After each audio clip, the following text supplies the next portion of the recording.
Hi, this is Brandon Steele. Welcome to the Mainsail Podcast series, where we host industry experts and local professionals to really share some guidance, some tips, some tricks in their area of expertise. And today we want to thank Tricia Smith for joining us.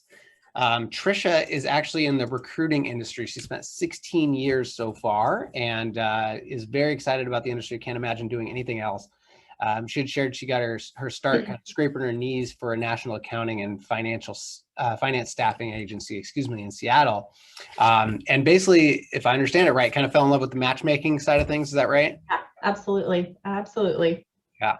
And then from there, she transitioned into corporate recruiting and has been responsible working with, business units for multiple Seattle organizations and been doing that ever since.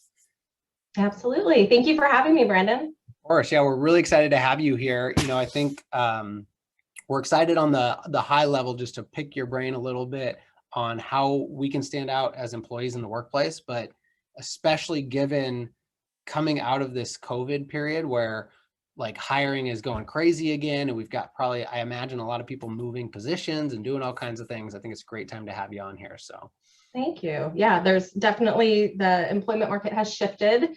So I'm excited to share my findings and my experience kind of moving through all of that transition and what it means for your listeners.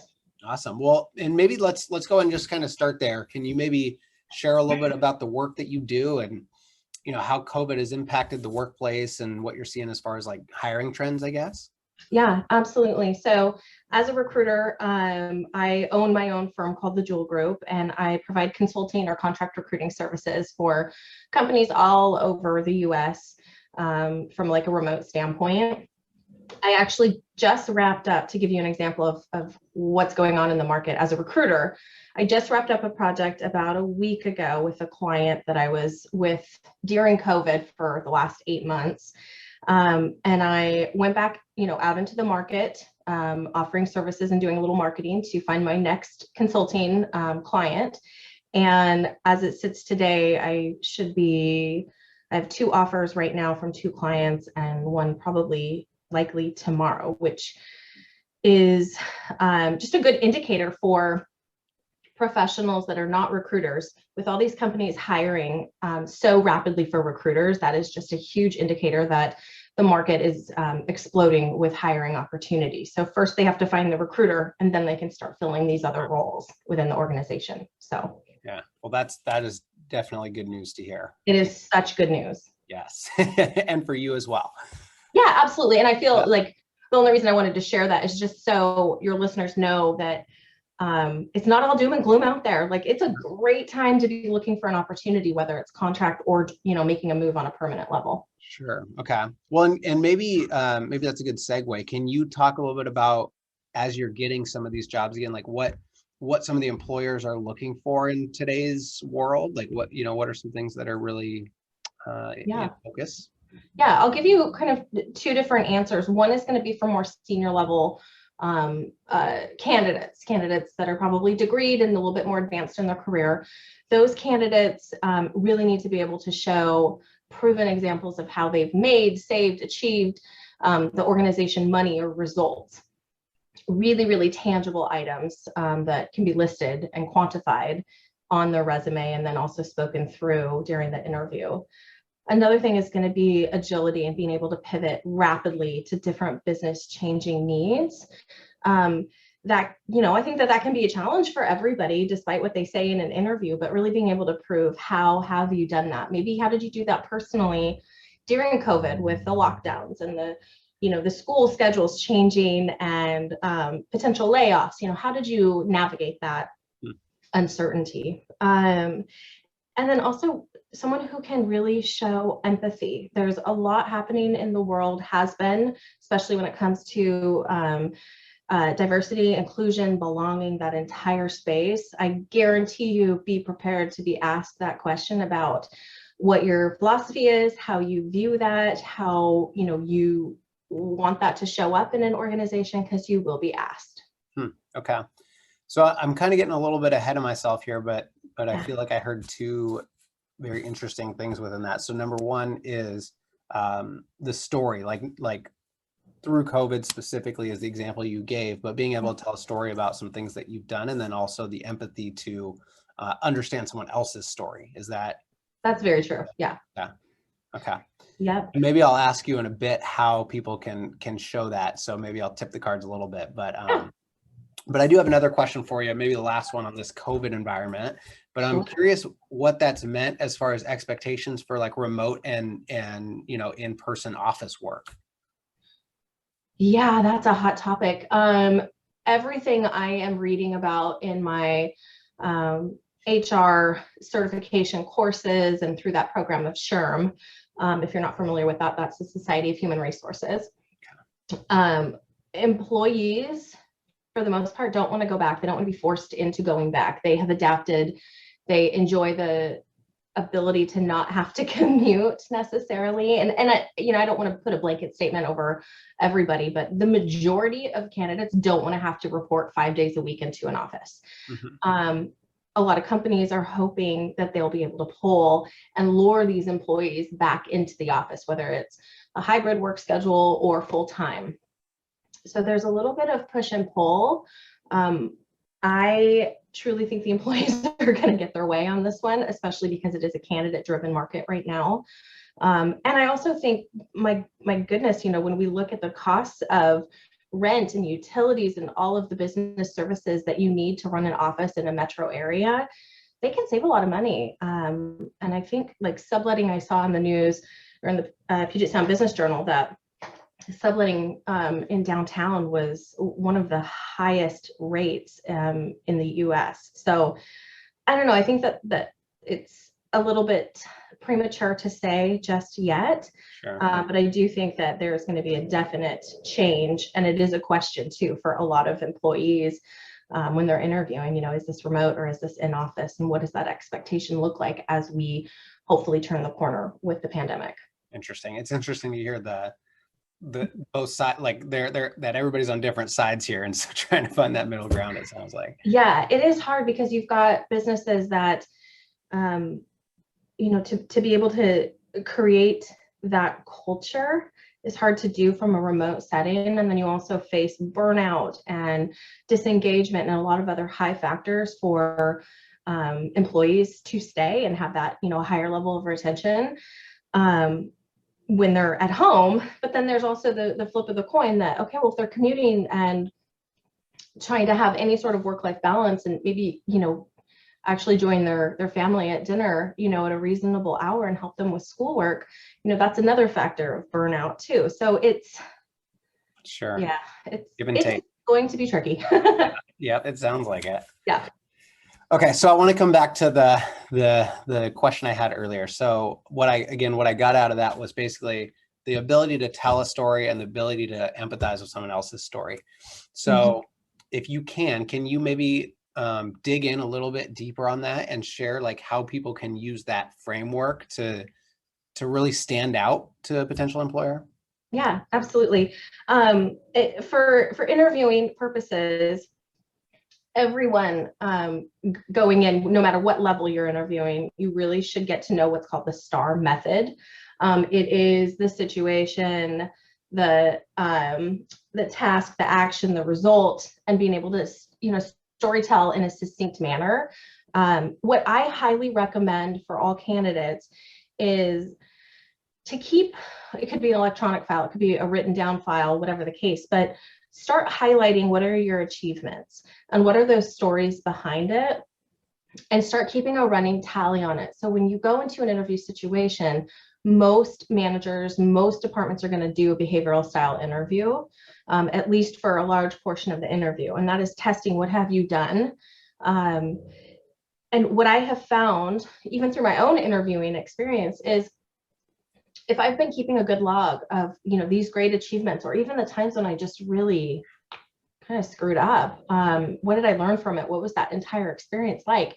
If I have these examples ready to go, it's going to make me such a more confident, articulate candidate and able to explain it, because nothing feels worse than getting one of those questions and you're like, hold on.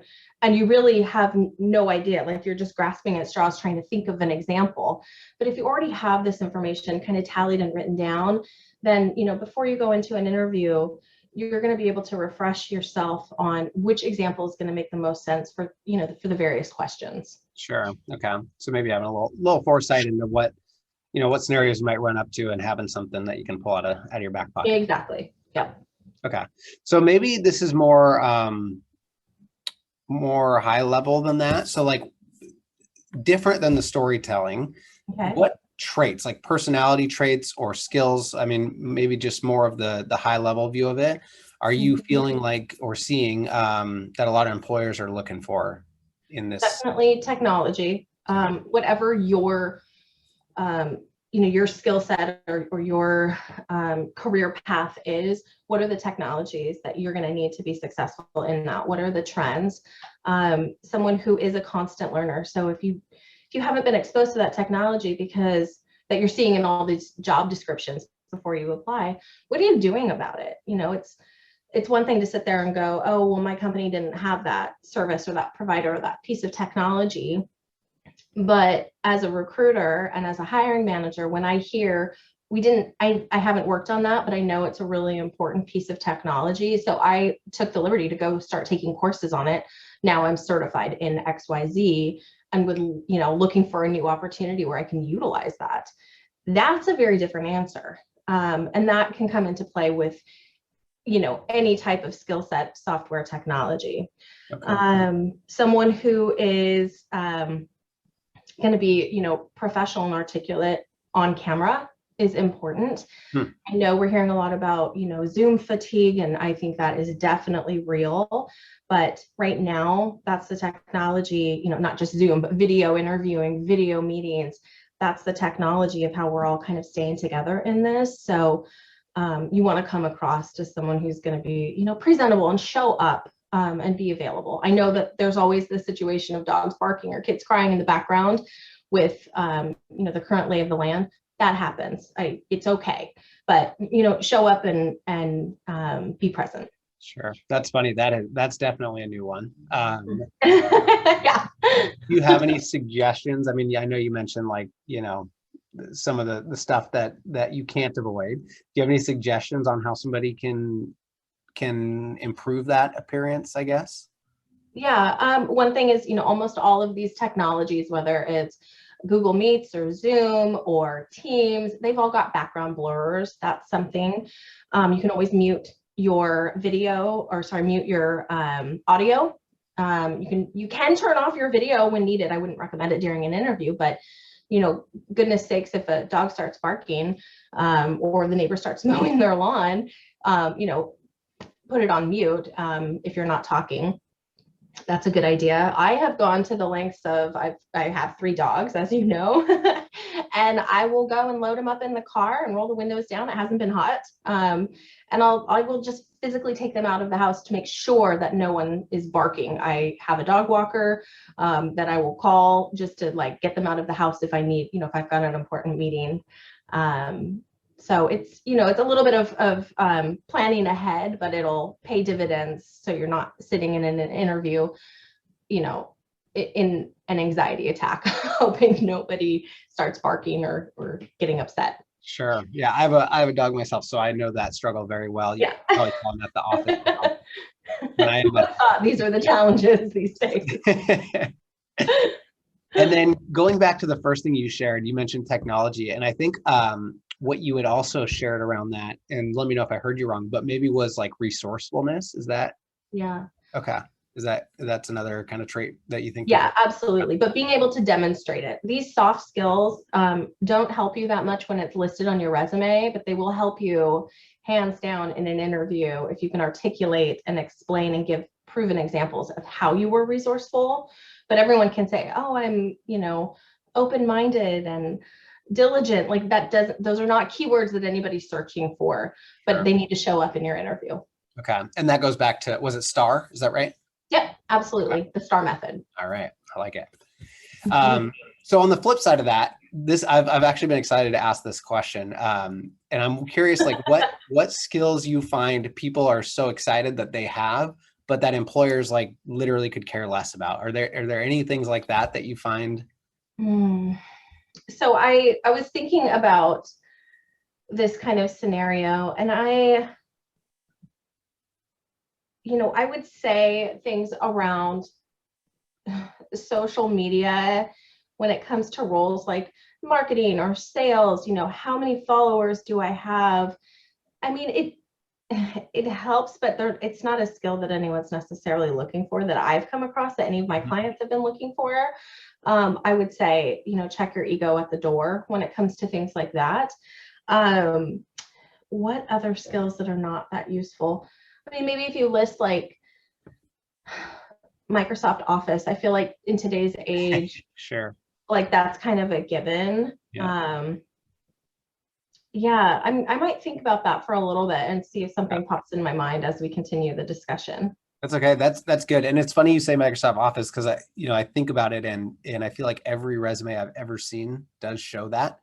Yeah. and maybe I mean, it's like a keyword that people will search, but it is pretty much given. It's like typing, I'm not going to put that on my resume at this point in my career.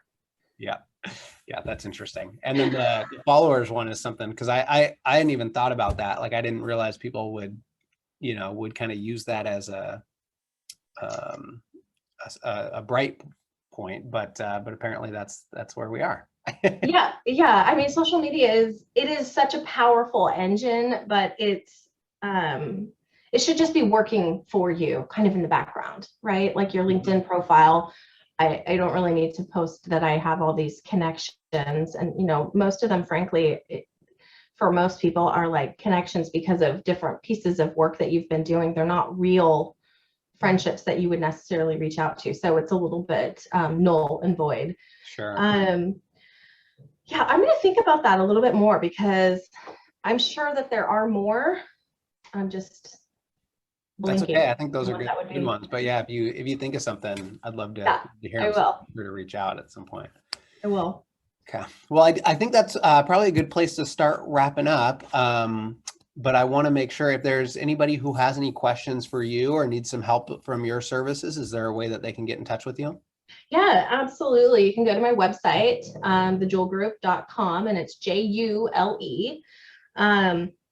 Or you can email me directly, Tricia, TRICIA @thejulegroup.com. I did just want to say one other thing, Brandon, kind of circling back on that social media. If you are looking for a position, I highly recommend that all of your pieces and components of social media are clean and unbiased would be my recommendation. Your personal brand is what people are looking to hire, and that envelops all of you. I know a lot of employers, are not allowed to go in and look, but I know that coworkers will. And you just want to go in with a clean slate and make sure that your brand image is what you want representing you. Sure. Okay. Yep. Good tip to close out. Well, thank you for having me. Yeah, of course. Thank you. I think there's a lot of good stuff in there. So, get in touch with Tricia if you have any questions for her. And of course, if you have any questions for us, especially if you're going through this type of job change, there's a lot of financial questions you may have and a lot to consider. So reach out to us, and we'd be happy to have someone on the team kind of help answer any questions or walk through that. And again, thanks so much, Tricia, for joining us. I think there was some good stuff in here today. So I really appreciate your time. Absolutely. Thank you. Yes. And thank you guys all as well. Again, you can email us info@mainsailfg.com.